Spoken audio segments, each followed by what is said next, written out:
साथियों, इस क्लास में हम भारत का संवैधानिक विकास को अच्छे से पढ़ेंगे।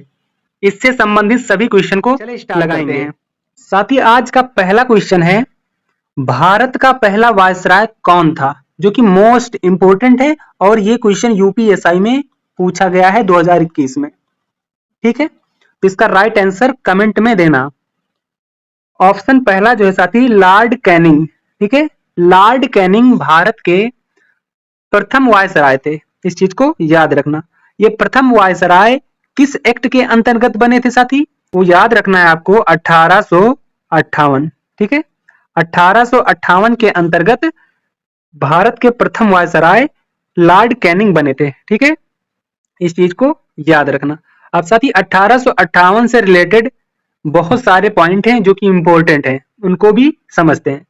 साथ ही सिर्फ क्वेश्चन का आंसर टिक कर देने से आपकी पकड़ पॉलिटी पे नहीं बनेगी, बल्कि सभी ऑप्शन को एक्सप्लेन करेंगे और उसको समझाएंगे। ठीक है, तो हम 1858 की बात करें तो इसके अंतर्गत साथी जो भारत का शासन था, ठीक है, बहुत अच्छे से समझना, जो भारत का शासन था, भारत का शासन, ठीक है, भारत का शासन कंपनी के हाथों से ले लिया गया। ठीक है, भारत का शासन कंपनी के हाथों से ले लिया गया, कंपनी के हाथों से ले लिया गया। अब ये कंपनी के हाथों से लेकर साथी ये ब्रिटिश ताज के अधीन हो गया। ठीक है, किसके? ब्रिटिश ताज के।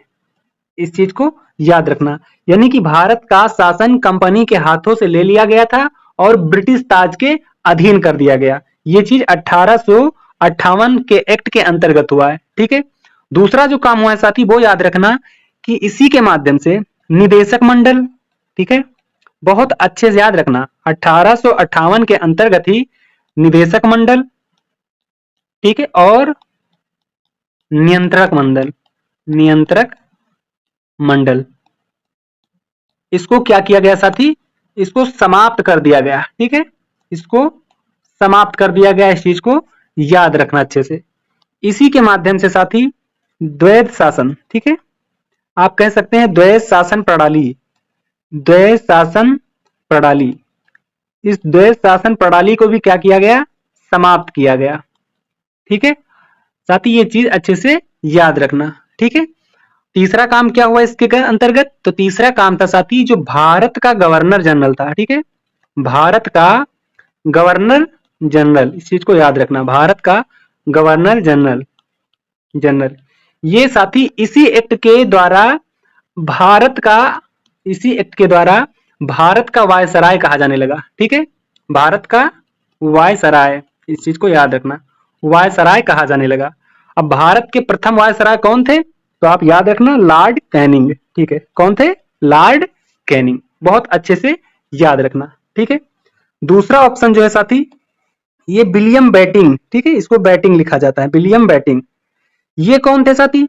तो इनको याद रखना, ये भारत का, ये जो भारत का प्रथम संपूर्ण भारत के लिए गवर्नर जनरल था। ठीक है, इसको याद रखना ऐसे, भारत का, या फिर ऐसे आप याद रखना, संपूर्ण भारत का। ठीक है, संपूर्ण भारत के, संपूर्ण भारत का गवर्नर जनरल बना, गवर्नर जनरल था, गवर्नर जनरल था।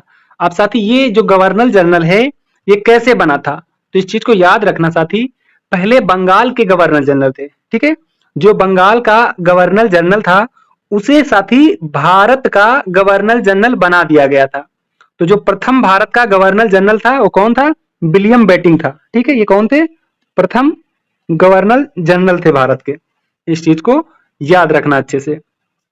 तो ये किसके अंतर्गत किया गया था? तो आप कहेंगे 1833 के अंतर्गत। ठीक है, जो 1833 का एक्ट है इसी के माध्यम से बंगाल के गवर्नर को संपूर्ण भारत का गवर्नर जनरल बना दिया गया। ठीक है, बहुत इंपॉर्टेंट पॉइंट है ये। अब साथी जब 1833 का जिक्र हुआ है तो इससे संबंधित सभी पॉइंट को हम समझ लेते हैं अच्छे से। तो 1833 के माध्यम से ही साथी दास प्रथा को समाप्त किया गया था। किसको? दास प्रथा को, दास प्रथा को समाप्त किया गया था। बहुत इंपॉर्टेंट है साथी, बहुत अच्छे से समझना है आपको। ठीक है, तो दास प्रथा को समाप्त किया गया था। ठीक है, और साथ ही इसी के माध्यम से साथी जो दास प्रथा जो है, दास प्रथा, ठीक है, दास प्रथा का उन्मूलन, ठीक है साथी, दास प्रथा का या दास प्रथा उन्मूलन ऐसे लिख सकते हैं। दास प्रथा उन्मूलन एक्ट लाया गया था। एक्ट लाया गया था, ये कब लाया गया था? तो आप याद रखना 1843 में। ठीक है, 1843 में एक्ट लाया गया था। ये किसके समय आया था? तो आप कहेंगे ये आया था लॉर्ड, ठीक है, लॉर्ड एलनबरो, लॉर्ड एलनबरो, ये चीज याद रखना। इन्हीं के समय पे ये प्रथा आई थी 1843 में। तो यहां से भी क्वेश्चन पूछे जा सकते हैं, इसलिए बहुत अच्छे से समझना चीजों को। अब बात करेंगे हम ऑप्शन सी, लॉर्ड डलहौजी की। तो लॉर्ड डलहौजी की बात करें साथी, तो इसका जो कार्यकाल है, यानी ये भी भारत के क्या है, गवर्नर जनरल। ठीक है, भारत का गवर्नर जनरल, ये भी भारत का गवर्नर जनरल था, गवर्नर जनरल था। इसके कार्यकाल की बात करें साथी, तो 1847 से 1856 था। ठीक है, 1847 से कितना था? 1856 था। ठीक है, साथी डलहौजी की एक नीति थी, जिसे हम क्या कहते थे? हड़प की नीति। जिसे क्या कहा जाता है साथी? हड़प की नीति। तो जो डलहौजी है, ये हड़प की नीति के लिए साथी कुख्यात था। ठीक है, किसके लिए कुख्यात था? हड़प की नीति के लिए कुख्यात था। ठीक है, ये चीज याद रखना, ये काफी इंपॉर्टेंट है। लॉर्ड डलहौजी हड़प की नीति के लिए कुख्यात था। ठीक है, इसकी कार्यकाल क्या है? तो 1847 से 1856। ठीक है, ये चीज याद रखना। अब साथी बात कर लेते हैं रॉबर्ट क्लाइव की। तो ये कौन था साथी? ये बंगाल का, ठीक है, ये बंगाल का प्रथम ब्रिटिश गवर्नर था। ठीक है, क्या था ये? बंगाल का प्रथम ब्रिटिश गवर्नर था। ठीक है, गवर्नर था, इस चीज को याद रखना। और साथी अगर बंगाल के, यानी बंगाल का प्रथम गवर्नर की बात की जाए, बंगाल का प्रथम गवर्नर कौन था? इसका कमेंट करके आप बताना मुझे। ठीक है, बंगाल का प्रथम गवर्नर कौन था? ये कमेंट करके आपको बताना है। एक चीज याद रखना, यहाँ पे क्या है? बंगाल का प्रथम ब्रिटिश गवर्नर पूछा है। ठीक है, तो कौन है ब्रिटिश गवर्नर? रॉबर्ट, ठीक है, याद रखना बहुत अच्छे से, रॉबर्ट क्लाइव। ठीक है, अब हमने आपसे पूछा है कि बंगाल का प्रथम गवर्नर कौन है? तो बंगाल का प्रथम गवर्नर कौन है? कमेंट में बताना आंसर। ठीक है साथी, तो साथी आपने देखा कि पहले क्वेश्चन से आपके यहाँ पे कम से कम 10 से 15 क्वेश्चन आपके बन गए। ठीक है, तो ये स्लाइड बहुत अच्छे से समझ लेना साथी, आपके एग्जाम के लिए यहां से क्वेश्चन आ सकता है। ठीक है, आप इसका स्क्रीनशॉट ले लें और 10-15 मिनट तक साथी इसको अच्छे से रट लें। ठीक है, चलिए बात करते हैं दूसरे क्वेश्चन की। दूसरा क्वेश्चन है साथी, ब्रिटिश संसद के किस अधिनियम ने ईस्ट इंडिया कंपनी की शक्तियों को ब्रिटिश क्राउन को स्थानांतरित कर दिया? ठीक है, अभी अभी इसको हमने पढ़ा है। ठीक है, इसको अभी अभी हमने पढ़ा है, इसलिए आप इसको कमेंट करके हमें आंसर दो। ठीक है, इसका आंसर आपको कमेंट में देना है। वो कौन सा था एक्ट साथी, जिसके माध्यम से साथी इंडिया, यानी इंडिया, ईस्ट इंडिया कंपनी की शक्तियों को ब्रिटिश क्राउन को स्थानांतरित कर दिया गया था? तो कौन सा एक्ट था? तो बहुत अच्छे से याद रखना साथी, वो एक्ट था 1858 का भारत सरकार अधिनियम। ठीक है, कौन था?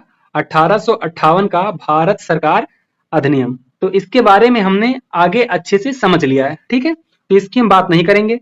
1833 जो है, इसके बारे में भी हमने समझ लिया है, तो इसकी भी बात नहीं करेंगे। साथ ही 1773 का जो विनियमन अधिनियम है साथी, इसे हम क्या कहते हैं? 1773 का रेगुलेटिंग एक्ट भी कहते हैं। ठीक है, रेगुलेटिंग एक्ट भी कहा जाता है, इस चीज को याद रखना। ठीक है, इसे क्या कहते हैं? रेगुलेटिंग एक्ट भी कहते हैं। तो साथी 1773 से इंपॉर्टेंट पॉइंट को याद करते हैं। ठीक है, तो इसके माध्यम से साथी 1773 का जो एक्ट है, इसके माध्यम से साथी कलकत्ता में, ठीक है, कलकत्ता में सर्वोच्च न्यायालय, ठीक है, कलकत्ता में सर्वोच्च न्यायालय की स्थापना हुई। कलकत्ता में सर्वोच्च न्यायालय की स्थापना हुई। सर्वोच्च न्यायालय की स्थापना हुई, तो साथी कब हुई थी? तो ये भी याद रखना, कब हुई थी स्थापना? 1774 में हुई थी। ठीक है, 1774 में हुई थी। तो जब इसमें स्थापना हुआ था साथी, तो इसमें एक मुख्य न्यायाधीश और 3 अन्य न्यायाधीश थे। ठीक है, क्या था? एक मुख्य न्यायाधीश थे, एक मुख्य न्यायाधीश थे और 3 अन्य न्यायाधीश थे, 3 अन्य न्यायाधीश थे। तो साथी जो एक मुख्य न्यायाधीश थे वो कौन थे, यानी कि प्रथम मुख्य न्यायाधीश कौन थे, ये क्वेश्चन पूछा गया है। तो प्रथम मुख्य न्यायाधीश कौन थे? तो आप बताएंगे सर एलिजाह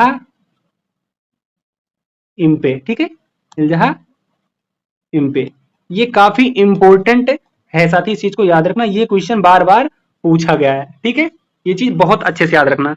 और साथी जो तीसरा इसमें काम किया गया था इस एक्ट के द्वारा, वो था बंगाल के गवर्नर को गवर्नर जनरल बनाना। ठीक है, क्या था वो? बंगाल के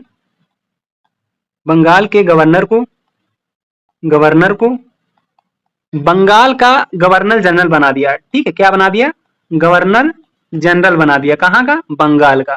ठीक है, तो क्वेश्चन बनता है फिर कि प्रथम गवर्नर जनरल कौन थे? तो याद रखना कौन थे प्रथम गवर्नर जनरल, बल्कि इसके बारे में हमने आगे आपको होमवर्क दे रखा है।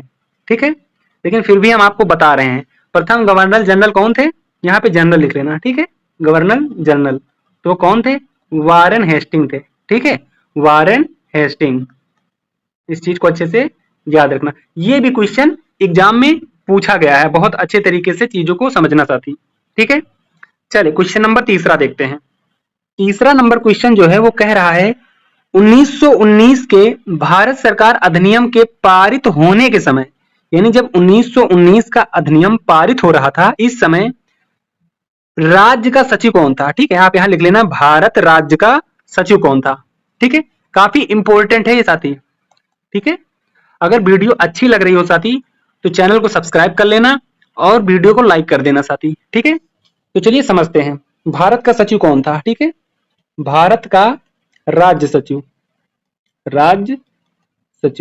आप बहुत अच्छे से याद रखना, जो भारत का राज्य सचिव था वो कौन था? आप याद रखना एडमिन मॉन्टेग्यू। ठीक है, ये चीज याद रखना। आप साथ ही एक चीज और याद रखना बहुत अच्छे तरीके से कि भारत का, ठीक है, ये तो भारत का राज्य सचिव हो गया। अब हम बात करेंगे भारत का वायसराय कौन था इस समय। ठीक है, भारत का वायसराय कौन था? तो बहुत अच्छे से याद रखना वो कौन था? जेम्स फोर्ड थे। ठीक है, जेम्स फोर्ड थे। ये क्वेश्चन पूछे जा सकते हैं, इसलिए बहुत अच्छे तरीके से याद रखना। ठीक है, और साथ ही बात करें, आपका राइट आंसर क्या है? ऑप्शन सी है। ठीक है, बहुत अच्छे से इसको याद रखना, आपका राइट आंसर ऑप्शन सी है। ठीक है, आप साथी और बात करें यहाँ पे तो 1919 के अंतर्गत क्या हुआ साथी? 1919 के अंतर्गत साथी, यानी कि इसके द्वारा, ठीक है, इसके द्वारा पहली बार, ठीक है, इसके द्वारा पहली बार प्रत्यक्ष चुनाव प्रणाली अपनाई गई थी। ठीक है, इसके द्वारा क्या किया गया? पहली बार प्रत्यक्ष, ठीक है, पहली बार प्रत्यक्ष चुनाव प्रणाली अपनाई गई। चुनाव प्रणाली, ठीक है, चुनाव प्रणाली अपनाई गई, चुनाव प्रणाली अपनाई गई, इस चीज को याद रखना। ठीक है, और इसी के माध्यम से साथी जब चुनाव प्रणाली अपनाई गई तो महिलाओं को भी मत देने का अधिकार मिला। ठीक है, तो महिलाओं को भी साथी क्या हुआ? महिलाओं को भी मताधिकार, ठीक है, आप ऐसे लिखना मताधिकार, ठीक है, मताधिकार प्रदान किया गया, मताधिकार प्रदान किया गया। ठीक है साथी, मोस्ट इंपोर्टेंट है 1919 अधिनियम। ठीक है साथी, इसलिए इसको बहुत अच्छे से पढ़ लेना अच्छे तरीके से। ठीक है, चलिए क्वेश्चन नंबर 4 देखते हैं साथी। अभी जो यूपीएसआई का एग्जाम है, ठीक है, और यूपी कांस्टेबल का एग्जाम है, तो इसके लिए साथी ये क्लास बहुत इंपॉर्टेंट है। आप इस क्लास को पूरा देखें और क्वेश्चन साथी यहीं से आएगा।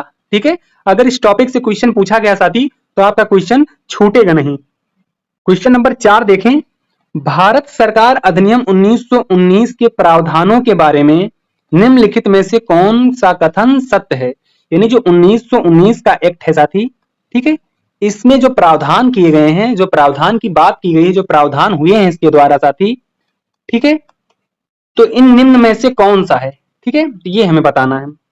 तो साथी आपका राइट आंसर क्या है आप भी कमेंट बॉक्स में बताना। ऑप्शन बी आपका करेक्ट है। भारत में पहली बार द्विसदनीय विधानमंडल के शुरुआत हुई थी। ठीक है, इस चीज को याद रखना। नहीं, आपका राइट आंसर क्या है? ऑप्शन बी है। इसे बहुत अच्छे से याद रखना। और साथ ही 1919 का हमने हर एक पॉइंट इंपॉर्टेंट इससे पहले पढ़ लिया है। ठीक है, इसलिए इसमें हम बात नहीं करेंगे। चलिए क्वेश्चन नंबर 5 देखते हैं। क्वेश्चन नंबर 5 में साथी, ब्रिटिश ईस्ट कंपनी द्वारा विधवा पुनर्विवाह अधिनियम किस वर्ष में पारित किया गया था? ठीक है, तो किस वर्ष में पारित किया गया था? याद रखना 1956 में। ठीक है, कब पारित किया गया था? 1956 में। इस चीज को याद रखना। हमने 1853 की भी बात की है साथी। ठीक है, अगर 1853 आपको बहुत अच्छे तरीके से समझना है तो पॉलिटी की साथी एक एमसीक्यू सीरीज है साथी। ठीक है, यानी प्रैक्टिस कह सकते हैं आप, प्रैक्टिस। ठीक है, तो आप वहां पे जाकर साथी इस टॉपिक को बहुत अच्छे तरीके से पढ़ सकते हैं साथी। ठीक है, चलिए क्वेश्चन नंबर हम 6 की बात करते हैं। क्वेश्चन नंबर 6 में साथी, भारत में ईस्ट इंडिया कंपनी के व्यापार यानी कि एकाधिकार को समाप्त करने के लिए किस अधिनियम का गठन किया गया था? यानी भारत में जो ईस्ट इंडिया कंपनी थी, इसके व्यापार का जो एकाधिकार था साथी, ठीक है, इसको समाप्त करने के लिए किस अधिनियम का गठन किया गया था? तो आपको याद रखना है, वो अधिनियम था साथी 1813 का। ठीक है, वो कौन सा अधिनियम था? 1813 का अधिनियम था साथी। इसी के द्वारा क्या किया गया? याद रखना, एकाधिकार को समाप्त किया गया। एकाधिकार को समाप्त किया गया। लेकिन एक चीज याद रखना, पूर्णता समाप्त नहीं हुआ था साथी। ठीक है, पूर्णता समाप्त नहीं हुआ था। क्यों? क्योंकि साथी अब भी साथी चीन के साथ, इस समय साथी चीन के साथ, ठीक है, चीन के साथ साथी चाय का व्यापार, या कह सकते हैं चाय और अफीम, ठीक है, चाय और अफीम का व्यापार चल रहा था। ठीक है, चाय और अफीम का व्यापार, क्या व्यापार चलता रहा साथी। यानी बाकी सारी जो थी चीजें वो समाप्त हो गई, बाकी जो व्यापार था वो समाप्त हो गया, लेकिन चीन के साथ चाय और अफीम का व्यापार चलता रहा। तब साथी क्वेश्चन बनेगा, फिर पूर्णता कब समाप्त हुआ था एकाधिकार? तो वो साथी जो पूर्णता समाप्त हुआ था वो 1833 के चार्टर एक्ट के द्वारा पूर्णता समाप्त हो गया था। ठीक है, इसी के द्वारा पूर्णता समाप्त हो गया। इस चीज को याद रखना, हमने इसको भी बहुत अच्छे तरीके से पढ़ रखा है। ठीक है, और साथ ही जो 1853 का चार्टर एक्ट है, इससे संबंधित एक इंपॉर्टेंट पॉइंट है, यानी जो इसके द्वारा किया गया था। तो आप कहेंगे 1853 का चार्टर एक्ट से ही साथी, एक्ट से ही क्या किया गया था? सर्वप्रथम, सर्वप्रथम ये पॉइंट साथी पूछा गया है। सर्वप्रथम संपूर्ण भारत के लिए साथी, सर्वप्रथम संपूर्ण भारत के लिए, संपूर्ण भारत के लिए साथी एक विधान परिषद की स्थापना की। ठीक है, संपूर्ण भारत के लिए एक विधान परिषद की, विधान परिषद की, विधान परिषद की स्थापना की, स्थापना की। ठीक है, तो ये भी एक इंपॉर्टेंट है, याद रखना बहुत अच्छे तरीके से। ठीक है, चलिए क्वेश्चन नंबर 7 देखते हैं। क्वेश्चन नंबर 7 की बात करें साथी, तो निम्नलिखित में से किस अधिनियम को मॉन्टेग्यू जेम्स फोर्ड सुधार के रूप में जाना जाता है? ठीक है, मॉन्टेग्यू जेम्स फोर्ड सुधार के रूप में जाना जाता है। तो किसे जाना जाता है? तो आप याद रखना बहुत अच्छे तरीके से, वो भारत सरकार अधिनियम 1919 है। ठीक है, 1919 है। इसका राइट आंसर ऑप्शन ए है, याद रखना। ठीक है, और इसके बारे में हमने अच्छे से पढ़ भी रखा है। ठीक है, यानी कि हमने 1919 के जो इंपॉर्टेंट पॉइंट है उनको हमने आपको बता दिया। ठीक, चले क्वेश्चन नंबर 8 देखते हैं। क्वेश्चन नंबर 8 की बात करें, मार्ले मिंटो सुधार किस वर्ष पेश किया गया था? ठीक है, किस वर्ष पेश हुआ था? तो आपको याद रखना है वो किस वर्ष पेश हुआ था? तो 1919। ठीक है, 1919 इस वर्ष पेश हुआ था, आपको याद होना चाहिए। ठीक है, तो आप भी इसका आंसर साथी कमेंट बॉक्स में देना, क्या हमने राइट आंसर बताया है? आप जरूर कमेंट करना। ठीक है, तो साथी याद रखना आपका राइट आंसर ऑप्शन सी होगा। ठीक है, डी नहीं होगा। इस चीज को याद रखना बहुत अच्छे तरीके से। ठीक है, आपका राइट आंसर क्या है? ऑप्शन सी है। ठीक है, तो इस चीज को भी ध्यान रखना साथी, हर एक क्वेश्चन को आप भी बाद में चेक करना। ठीक है, और अच्छे से समझना कि राइट है तो इसके बारे में कहां पे दिया गया है, इससे क्या होगा आपको भी अच्छे से याद हो जाएगा। ठीक है, तो ऑप्शन सी आपका करेक्ट है। ठीक है, आप साथी हम बात करते हैं, जब इस 1919 को 1909 को हम अच्छे से पढ़ेंगे। ठीक है, इसे क्या कहते हैं साथी? तो आप कहेंगे भारत परिषद अधिनियम 1909 कहते हैं। ठीक है, क्या कहते हैं? भारत परिषद अधिनियम 1909। ठीक है, तो इस नाम से जानते हैं। अब साथ ही इसे एक और नाम से जाना जाता है। ठीक है, भारत परिषद अधिनियम 1909 को एक और नाम से जाना जाता है। वो क्या नाम है? तो आप कहेंगे मार्ले। ठीक है, मार्ले मिंटो। ठीक है, मार्ले मिंटो सुधार अधिनियम, सुधार अधिनियम। तो इस नाम से भी साथी इसे जाना जाता है। ठीक है, अब क्वेश्चन आपसे बनेगा साथी कि इस समय, ठीक है, जब ये भारत परिषद अधिनियम 1909 है साथी, इस समय साथी इंग्लैंड में भारत के राज्य सचिव कौन थे? ठीक है, यानी 1909 के समय इंग्लैंड में, क्वेश्चन ये पूछा गया है इसलिए याद रखना। ठीक है, इस समय इंग्लैंड में भारत के सचिव कौन थे? भारत के सचिव, भारत के सचिव बताओ, और साथ ही वायसराय भी बताओ। ठीक है, वायसराय, इस चीज को बहुत ध्यान से देखना साथी, सचिव और वायसराय को। क्वेश्चन बनेगा कि भारत परिषद अधिनियम 1909 के समय साथी इंग्लैंड में भारत के सचिव कौन थे, या क्वेश्चन बनेगा कि वायसराय कौन थे। तो ये चीज याद रखना साथी, इस समय जो भारत के सचिव थे वो लॉर्ड मार्ले थे। ठीक है, कौन थे?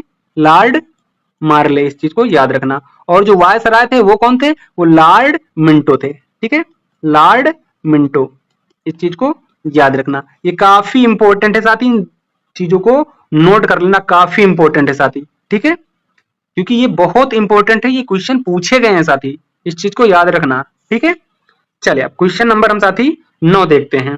क्वेश्चन नंबर 9 की बात करें साथी, तो क्वेश्चन नंबर 9 में भारत में अंग्रेजी शिक्षा के मैग्ना कार्टा के रूप में किसे जाना जाता है?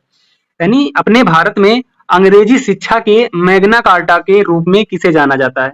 ठीक है, काफी इंपॉर्टेंट क्वेश्चन है ये भी। ठीक है, हमने साथी यहाँ पे 10 क्वेश्चन सिलेक्ट किए हैं और ये सभी इंपॉर्टेंट हैं। ठीक है, तो वो कौन थे साथी? तो आप कहेंगे ऑप्शन ए कार्नवालिस कोड। ठीक है, कार्नवालिस कोड। तो ये चीज अच्छे से याद रखना और बहुत इंपॉर्टेंट भी है साथी। ठीक है, तो इस चीज का हमें आंसर देना साथी कि क्या हमने राइट बताया है या नहीं बताया है। ठीक है, इसका हमें आंसर कमेंट बॉक्स में बताना। ठीक है साथी, तो आप कमेंट करना। मुझे लगता है साथी कि ऑप्शन डी है। ठीक है, तो आप एक बार इसको वेरीफाई करना। ठीक है, वेरीफाई करके कमेंट में इसका आंसर देना। इससे साथी आपको और अच्छे से याद हो जाएगा और आपका राइट आंसर होगा साथी, तो हम आपके कमेंट पे जरूर रिप्लाई देंगे। ठीक है, इसका कमेंट में आंसर देना। ठीक है, चलिए क्वेश्चन नंबर 10 देखते हैं। क्वेश्चन नंबर 10 बात करता है साथी, जब भारत सरकार अधिनियम, यानी जो भारत सरकार अधिनियम 1935 है, ये साथी अधिनियमित हो रहा था या फिर अधिनियमित किया गया था, तब भारत का गवर्नर जनरल कौन था? ठीक है, काफी इंपॉर्टेंट ये क्वेश्चन हमने सिलेक्ट किया है, काफी इंपॉर्टेंट साथी। ठीक है, तो आपका राइट आंसर ऑप्शन ए है, लॉर्ड विलिंगटन। ठीक है, कौन है? Lord Willingdon. इस चीज को बहुत अच्छे से याद रखना साथी।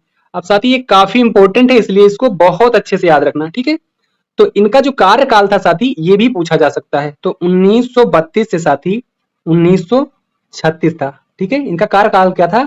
1932 से 1936 था। ये चीज याद रखना बहुत अच्छे तरीके से। ठीक है, आज साथी बात करते हैं लॉर्ड रीडिंग की। ये इंपॉर्टेंट है, ये इंपॉर्टेंट है, इसको याद रखना। ठीक है, इसको नोट करके लिख लेना साथी, ये काफी इंपॉर्टेंट है। ठीक है, तो ये क्या है? ये भी साथी भारत के वायसराय और गवर्नर जनरल थे। क्या थे ये? भारत के वायसराय, वायसराय और गवर्नर जनरल, और गवर्नर गवर्नर जनरल थे। ठीक है, इनके कार्यकाल की बात करें साथी, तो इनका जो कार्यकाल था 1921 से लेकर साथी 1926 तक था। ठीक है, ये चीज याद रखना बहुत अच्छे से इनका। अब साथी ये मोस्ट इंपोर्टेंट है लॉर्ड रीडिंग, इसलिए इनकी जन्म की बात कर लेते हैं। ठीक है, इनकी जन्म की बात कर लेते हैं। आप बहुत अच्छे से इनके जन्म के बारे में याद रखना। तो इनका जन्म जो है साथी 10 अक्टूबर को हुआ था। ठीक है, कब हुआ था? 10 अक्टूबर को हुआ था 1860 में। कहां पे हुआ था साथी? ये क्वेश्चन पूछा जाएगा, तो आप बताना लंदन में। ठीक है, कहां पे हुआ था? तो लंदन में हुआ था। इस चीज को याद रखना। ठीक है, अब साथी ये इंपॉर्टेंट क्यों है? क्योंकि साथी इनके कार्यकाल के दौरान बहुत सी महत्वपूर्ण घटनाएं शामिल हैं। ठीक है, यानी इनके कार्यकाल में बहुत ही महत्वपूर्ण घटनाएं घटित हुई हैं। तो साथी महत्वपूर्ण यानी इनके कार्यकाल के दौरान, इनके कार्यकाल के दौरान, ठीक है, इनके कार्यकाल के दौरान मोस्ट इंपोर्टेंट, ठीक है, मोस्ट इंपोर्टेंट घटनाएं। तो घटनाएं कौन कौन सी हैं, बहुत ध्यान से, बहुत अच्छी तरीके से समझना है, ठीक है। तो पहली घटना कौन सी है साथी, तो पहली घटना है मोपला विद्रोह, ठीक है। कौन है, मोपला विद्रोह। ये मोपला विद्रोह किस सन का है साथी, मोपला विद्रोह, इस चीज को याद रखना। ये साथी 1921 का है, ठीक है। दूसरा क्या है साथी, दूसरा काकोरी ट्रेन है, ठीक है, काकोरी, काकोरी, काकोरी ट्रेन डकैती, ठीक है, काकोरी ट्रेन डकैती, इस चीज को याद रखना। तो ये काकोरी ट्रेन डकैती है साथी, इसका भी ईयर पूछा जाएगा तो 1925 सिलेक्ट करना, ठीक है, यानी 1925 याद रखना है आपको, ठीक है। तीसरा जो है साथी, तीसरा क्या है, तो तीसरा भी याद रखना साथी कि विश्व भारती विश्वविद्यालय की स्थापना भी हुई थी। क्या था, विश्वविद्यालय, बहुत अच्छे से याद रखना, विश्वविद्यालय साथी, ठीक है, विश्व भारती, ठीक है, विश्व भारती विद्यालय है साथी। इसको थोड़ा सही करेंगे, विश्व भारती, विश्व भारती विश्वविद्यालय, ठीक है, ऐसे है इसका नाम, विश्व भारती विश्वविद्यालय, इसकी स्थापना हुई थी साथी, ठीक है। तो इसकी स्थापना का जब सन पूछेगा साथी तो आप क्या बताएंगे, तो याद रखना 1922 में हुआ था, ठीक है। कब हुआ था, 1922 में हुआ था, ठीक है। ये काफी इंपॉर्टेंट है साथी, ठीक है। और साथी एक घटना इसमें हुई थी तो उसको याद रखना, वो है साथी भारतीय लोक सेवा की जो परीक्षाएं हैं, ठीक है, भारतीय लोक सेवा, भारतीय लोक सेवा की जो परीक्षा है साथी, ठीक है, परीक्षाएं, भारतीय लोक सेवा की जो परीक्षाएं हैं साथी, ये 1923 में लंदन साथी और दिल्ली में एक साथ आयोजित की गई थी, ठीक है। कहां पे, लंदन में और दिल्ली में, इन दोनों जगह पे साथी एक साथ आयोजित की गई थी, इसलिए बहुत इंपॉर्टेंट है साथी, बहुत। तो ये सारे फैक्ट याद रखना। अगला जो ऑप्शन है साथी, ऑप्शन सी है। ये कौन है, लॉर्ड वेवेल। तो साथी याद रखना, ये लॉर्ड वेवेल भी भारत के वायसराय हैं, ठीक है, क्या है, वायसराय हैं भारत के, अच्छे से याद रखना, भारत के वायसराय हैं। इनके कार्यकाल की बात करें साथी तो 1947 से, ठीक है, सॉरी 1943 से साथी 1947 तक इनका कार्यकाल था, ठीक है। ये बहुत अच्छे से याद रखना साथी, ठीक है। और साथी इनके बारे में एक चीज और याद रखना कि इन्होंने साथी शिमला, ठीक है, शिमला सम्मेलन जैसे शिमला सम्मेलन जैसे योजनाओं की महत्वपूर्ण घटना जो है साथी, यानी जो शिमला सम्मेलन की घटना है, वेवेल योजना की घटना है, ये साथी बहुत महत्वपूर्ण घटनाएं हैं। तो इन सभी महत्वपूर्ण घटनाओं का इन्होंने नेतृत्व किया है, ठीक है। किसने किया है, लॉर्ड वेवेल ने। तो साथी आज की क्लास कैसी लगी साथी, ये पूरे 10 क्वेश्चन थे, लेकिन साथी यहां से आपके 50 क्वेश्चन साथी बनेंगे, 50 से 60 क्वेश्चन आपका बनेगा अगर आपने इन 10 क्वेश्चन को साथी बहुत अच्छे से पढ़ लिया तो, ठीक है। और साथ ही संविधान संशोधन एक क्लास में पूरा कवर करेंगे, जो संविधान संशोधन हुआ है साथी वो हम एक क्लास में पूरा कवर करेंगे और उसकी वीडियो बहुत जल्द आपको मिलेगी, ठीक है। तो वीडियो साथी कैसी लगी है आपको कमेंट करके बताना, और चैनल पे नए हैं तो साथी सब्सक्राइब कर लेना, और वीडियो अच्छी लगी हो तो दोस्तों में शेयर करना, ग्रुप में शेयर करना साथी, ठीक है। चलिए मिलते हैं हम अगली क्लास में। और आपको अगर इस क्लास से संबंधित कुछ भी अगर मुझे बताना है साथी तो आप बता सकते हैं कमेंट में, मैं उन चीजों पे काम करूंगा, ठीक है। चलिए मिलते हैं अगली क्लास में। जय हिंद, जय भारत।